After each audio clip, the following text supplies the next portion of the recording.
یہ 7 مساجد مقام خندق کے قریب بنائی گئی ہیں۔ مقام خندق سے مراد وہ جگہ ہے جہاں غزوہ احزاب کے موقع پر خندق نکالی گئی تھی۔ تاریخ کی مستند کتابوں میں لکھا ہے کہ یہ مساجد ہجرت نبوی کے 300 سال بعد تعمیر کی گئی ہیں۔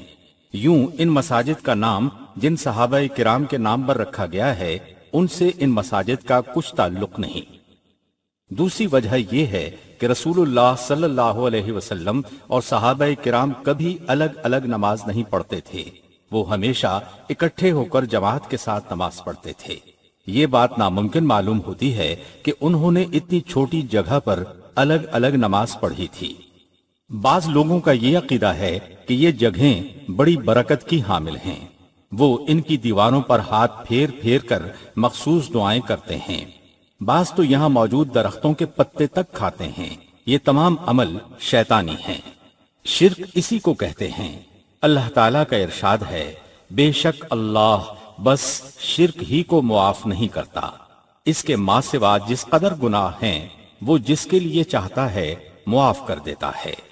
مسلمان کو چاہیے کہ وہ رسول اللہ صلی اللہ علیہ وسلم پر درود بھیجے اور صحابہ کرام کے لیے بھی بلندی درجات کی دعا کرے، لیکن اس کے لیے کوئی جگہ یا وقت خاص کرنے کی ضرورت نہیں۔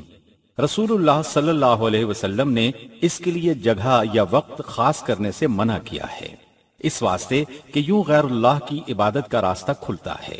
عبادت کا مستحق صرف اللہ تعالی ہے۔ یہ مساجد اور یہ جگہیں تاریخ کے خاص دور میں تعمیر کی گئی تھیں۔